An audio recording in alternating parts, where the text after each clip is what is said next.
this stage kasi of the impeachment, if I'm not mistaken, we're only on deliberating the impeachment, no? So wala pa tayo dun sa proper impeachment trial. So without the proper impeachment trial, there's no reason to disclose the bank account. So hindi pa siya, wala pang impeachment court na na-form. So yeah. As you mentioned, that's a fishing expedition. So sir, naririnig mo ito, you're from the private sector, ha? Can you tell us about bank secrecy? Can you readily pierce the veil of a private depositor? Sige. Just to give you a background, bakit kailangan natin bank secrecy law, yung rationale behind the law is the state or the government wants to ask the people to trust the banking system. So, gusto nila yung mga pera natin, instead na ilalagay natin sa bahay natin, sa ilalim ng unan natin, sa bangko natin ilagay. Bakit importante yung deposits? Since alam ni Ma'am Cora na yung deposits natin, pinapaikot ng bangko para ipautang.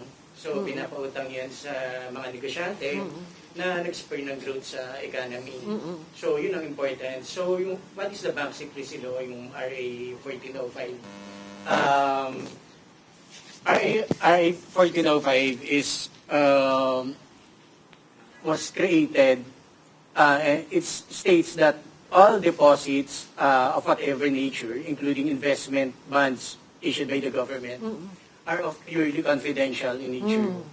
And no person or government official, even government official and offices can access your bank records except for 4 reasons.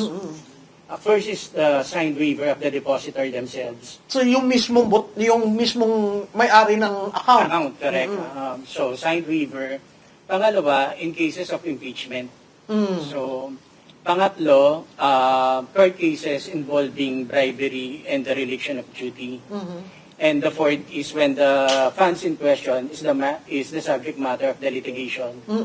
So hindi siya pwede na, for example, sinampahan kayo ng libel, titingnan nyo yung bank account ng tao. So the criminal act should be connected to the bank account bago natin buksan. So that's so bawal yung fishing expedition na bubuksan ko yung account ko, oy, buksan mo yung account ni Malutikia, tingnan natin kung anong magagamit natin para sa impeachment. Pwede ba yun?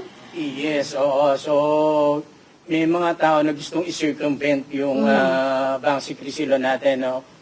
However, pag pumunta ka sa bangko or nagsubpoena ka sa isang bank officer requesting for a bank statement of account, liable si bank officer kung mag-provide siya ng...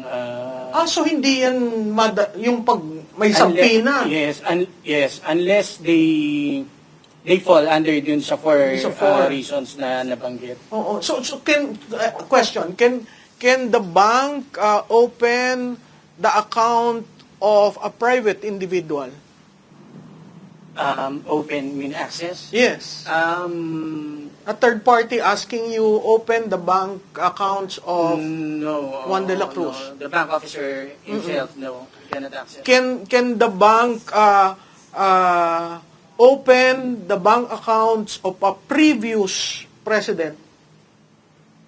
No.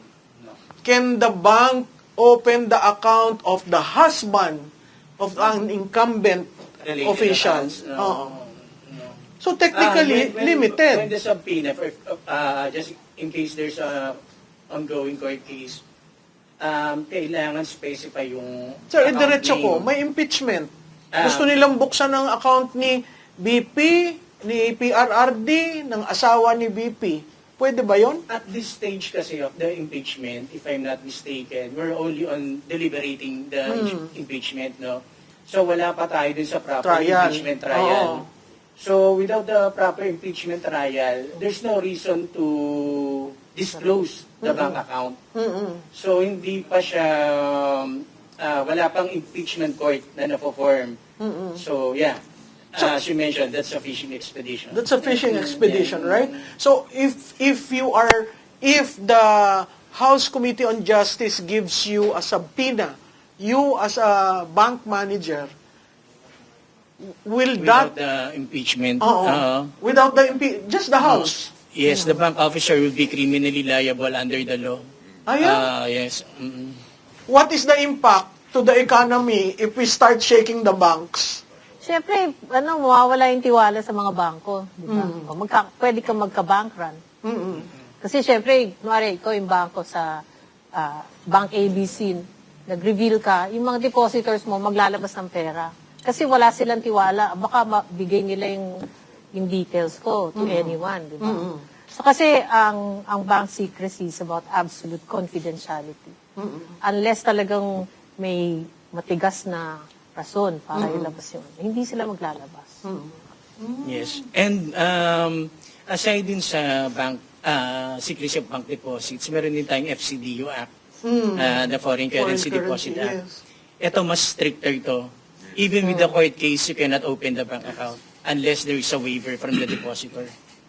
So, ang rationale naman Kaya behind pala yung this, dating speaker, hindi mabuksan yung yeah, so mas maganda kung dollar yung account mo sa bank. Oo, kasi may dollar siya eh. Dun Kasi sa... pag nawala yung tiwala sa mga bangko, magkaka-systemic risk ka. So, with the crisis, Yan, and with dadagdag this, ka pa. the shaking, Dadagdag ka pa. that is bad for...